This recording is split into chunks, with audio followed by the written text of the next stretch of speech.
guys, it's Jazzy. Today I'm here with the one and only Mr. Big Sean. Mr. Sean, how you doing today? Jazzy, you made my day even better. Nice to meet you. I'm a big fan of yours. Really? Well, nice to meet you. I'm a big fan of yours too. I love your music. Thank you. You do great work, great interviews. Thank you, I appreciate that. And you had an amazing performance today. Thank so you. congratulations to you. Thank you. I was pushing through. I had food poisoning earlier this week, but Ooh. I feel like if Jordan can play with food poisoning in the finals, I could at least Exactly play right. all out. You gotta push through. You gotta push your limits. Yeah, for sure. So, one fun fact about you, Mr. Big Sean, that a lot of people don't know is that you actually graduated high school with a 3.7 GPA. Yes, I did. Oh my gosh. Yeah. I'm speechless. It would have been slightly lower, but I finessed my way out of my chemistry class senior year. I had a D in that class, and he let me write a rap. And he was like, if you let me keep the rap song, I'll at least bump you up to a B. And then somehow I got an A because I ended up doing good on the test. But shout out to, oh, God, I can't think of his name right now. But somebody at DM me and was like, they still play your chemistry song at Cass Tech. So shout out everybody at Cass Tech too. Those are my alma maters, my people, you know? Yeah. Shouts out to his high school too, and not only that, but I find that actually very surprising. So I wanted to know, how did that dedication in school help you establish the discipline to manifest your career and your success as a musician? Discipline is something that I just learned from the people in my household. I was lucky to have people who were focused, hardworking, strong black women, you know what I'm saying? And a father too who was, even though he didn't live with us, he was a part of my life and used to drive me to school and just, you know, he did a word of the day every morning. He would be like, son, I'm gonna teach you what ambiguous means. I'm gonna teach you this, and a lot of other talks too, you know what I'm saying?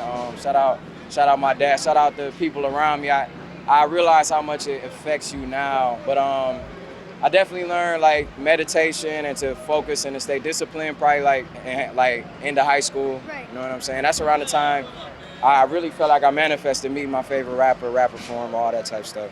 Yeah. Right, but having those support systems around you and having those kinds of people around you that can teach you different things and being able to also learn discipline from them is very important. No matter who is around you, whether it's your friends or family, it's important. That you know that, how old are you? I'm 13. The fact that you know that, I mean, you're not like a little kid or I'm anything. not, but you're smart enough to, you know, know.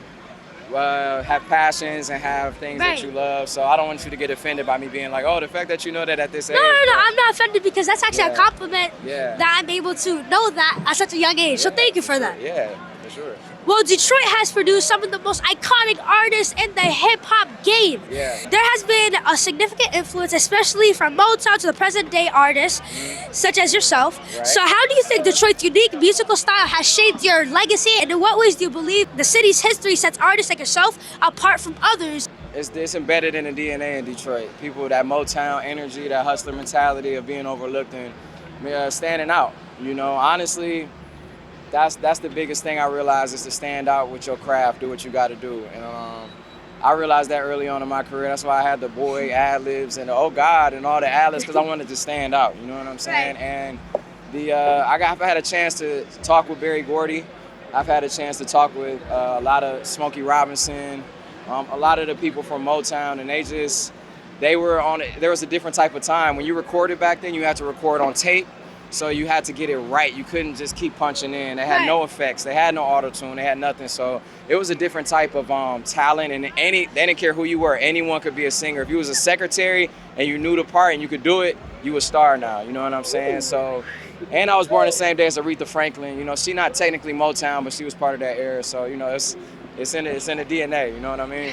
Right, and that makes a lot of sense, especially now that I know that Detroit artists, a lot of them, I mean, they hustle hard, they work very hard, they push through. Yeah, shout out to the whole Detroit scene. Exactly, shout out to Detroit. I'm actually from Brooklyn, New York. Oh, shout out Brooklyn. Y'all got amazing history in Brooklyn as well. I know. Shout out Jay Dilla, shout out the whole scene right now. Shout out V's, Babyface Ray, Peasy, Baby Tron, Eminem, Royce the 5'9", T Grizzly, man, I'm forgetting so many people, but everybody, One Up T, everybody, just, you know, who else? Everyone. Yeah, absolutely. Everybody from the city. If I didn't name you, it was just cuz. Right. You know?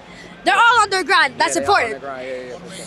So, can you please share some words of motivation to everyone watching my show? Be your own source of motivation.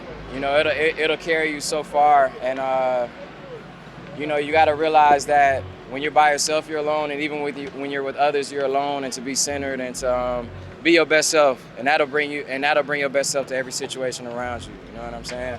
Thank you so much for that. No, thank you. Well, guys, I'm here. And don't just go through it, grow through it. You know what I'm saying? And yeah, that's it. Keep going. Appreciate it. Well, guys, I'm here with the one and only Mr. Big Shot, and we're having a great time. And until next time, jazzing out.